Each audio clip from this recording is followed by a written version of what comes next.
warahmatullahi wabarakatuh. Perkenalkan, saya Solihatul Hikmah, calon guru penggerak Angkatan 7 dari SD Negeri Ranci 01, Kabupaten Pati, Provinsi Jawa Tengah. Di sini saya akan memaparkan demonstrasi kontekstual yang sesuai dengan pemikiran Ki Hajar Dewantara. Dalam implementasi di sekolah, tantangan yang saya hadapi serta solusi dalam menghadapi tantangan. Lantas, apa dan bagaimana? Mari simak video berikut ini. Menurut Ki Hajar Dewantara, pendidikan merupakan tuntunan dalam hidup tumbuh anak-anak. Yang artinya, menuntun segala kodrat yang ada pada anak-anak agar mereka dapat mencapai keselamatan dan kebahagiaan setinggi-tingginya, baik sebagai manusia maupun sebagai anggota masyarakat.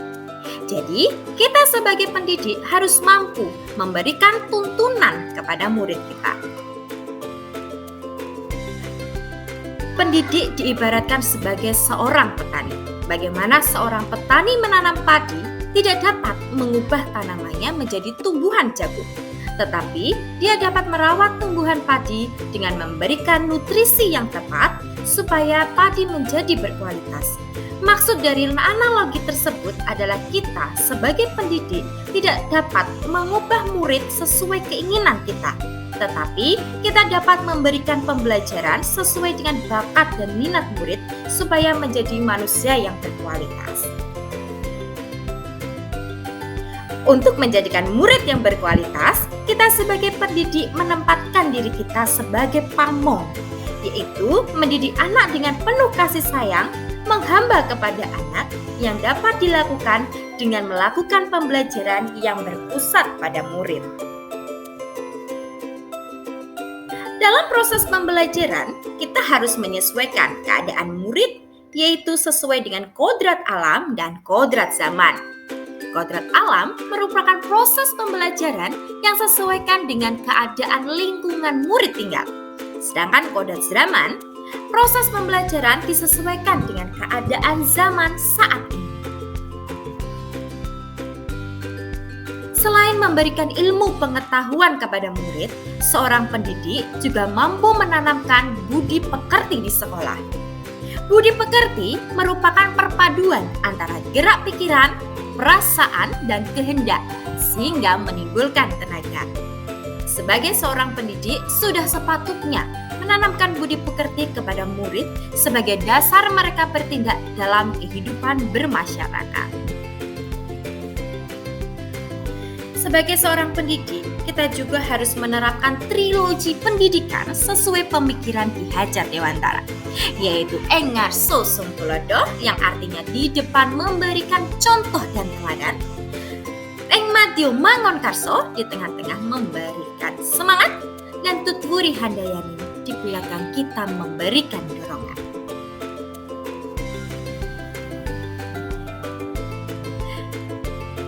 Implementasi di sekolah yang sesuai dengan pemikiran Ki Hajar Dewantara adalah melakukan proses pembelajaran yang berpusat kepada murid.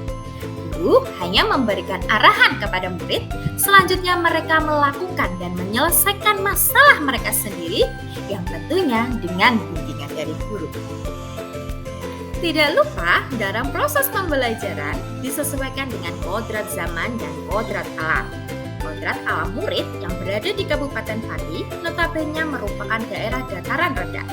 Kita dapat menyesuaikan pembelajaran dengan konteks yang ada di daerah dataran rendah.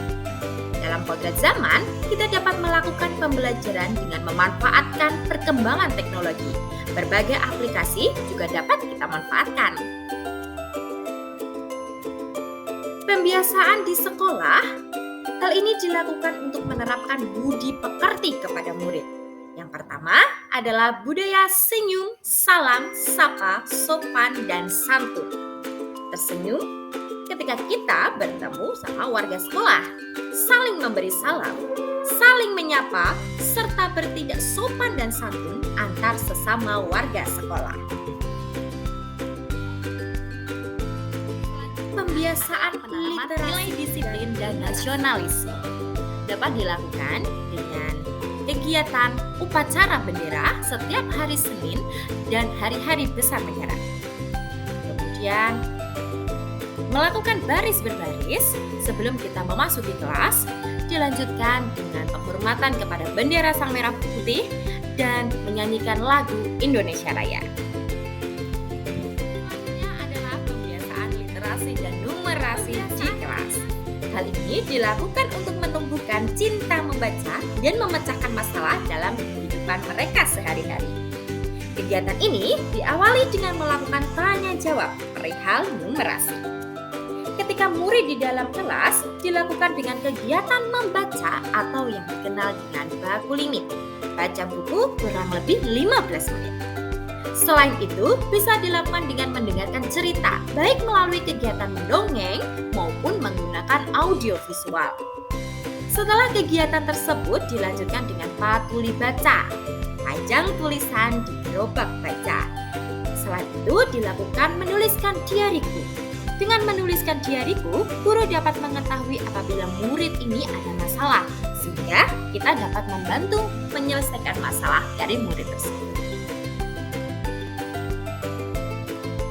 Selanjutnya adalah pembiasaan literasi dan numerasi di sekolah. Dapat dilakukan dengan peminjaman dan membaca buku di perpustakaan atau dikenal dengan sagu-sagu. Satu minggu meminjam buku minimal 1. Selanjutnya, menyediakan bacaan di beberapa titik di sekolah, misalnya di taman, di lorong, di kantin, dan di kebun. Masing-masing tempat tersebut akan kita kenal dengan taman baca, lorong baca, kantin baca, dan kebun baca. Pembiasaan untuk menanamkan sikap religius di kelas dapat dilakukan dengan berdoa sebelum pembelajaran dimulai, dilanjutkan dengan membaca Asmaul Husna, kemudian ada sholat duha dan zuhur berjamaah. Setiap hari Jumat ada one day one juice. Sedangkan penanaman nilai religi di sekolah dapat dilakukan dengan Jumat Muslim, yaitu membaca kalimat-kalimat thayyibah dan mendengarkan tausiah. Perayaan hari besar keagamaan dan pengisian kegiatan Ramadan seperti zakat, buka puasa bersama, sholat tarawih bersama, dan zakat fitrah.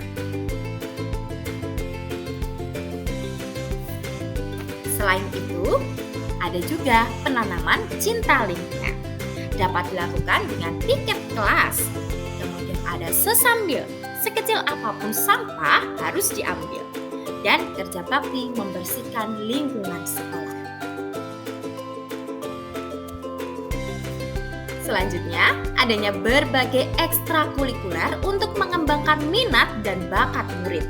Mulai dari kegiatan kepramukaan, seni seperti seni musik dan karawitan, olahraga seperti sepak bola, silat, dan karate. Dan masih banyak lagi ekstrakurikuler yang lain.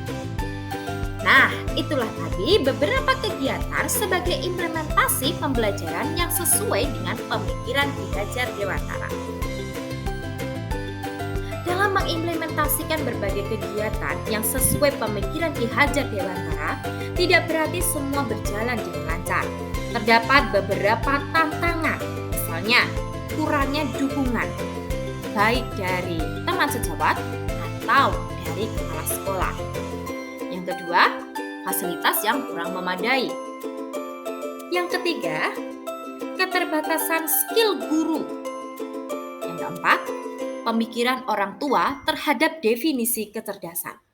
Mereka selalu beranggapan bahwa anak yang cerdas adalah anak yang pintar dalam kecakapan kognitif saja.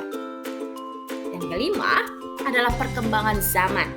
Seperti yang kita ketahui bahwa kemajuan teknologi juga mempengaruhi pola pikir. Bahkan dengan kemajuan teknologi, murid lebih memahami berbagai aplikasi yang ada. Berbagai tantangan tersebut dapat kita selesaikan dengan beragam solusi yang ada. Yang pertama, melakukan kolaborasi dengan rekan sejawat. Kita dapat menceritakan kesulitan kita dan bersama dengan rekan sejawat mencari solusi yang tepat dalam penyelesaiannya. Yang kedua, melakukan kolaborasi dengan kepala sekolah dalam hal penambahan fasilitas sekolah. Yang ketiga, terus belajar untuk mengupgrade diri. Dapat belajar dari berbagai sumber. Bahkan, kita bisa belajar dari murid. Yang keempat, melakukan pendekatan dengan orang tua murid. Bahwa setiap anak itu memiliki keunikan dan kecerdasan yang beragam. Kita dapat mengembangkan sesuai kecerdasan yang mereka miliki. Dan yang kelima, yang pasti kita sebagai pendidik harus selalu berkomitmen, disiplin, dan konsisten. Itulah tadi pemaparan demonstrasi kontekstual penerapan proses pembelajaran yang sesuai dengan pemikiran Ki Hajar Dewantara di SD Negeri Raci 01.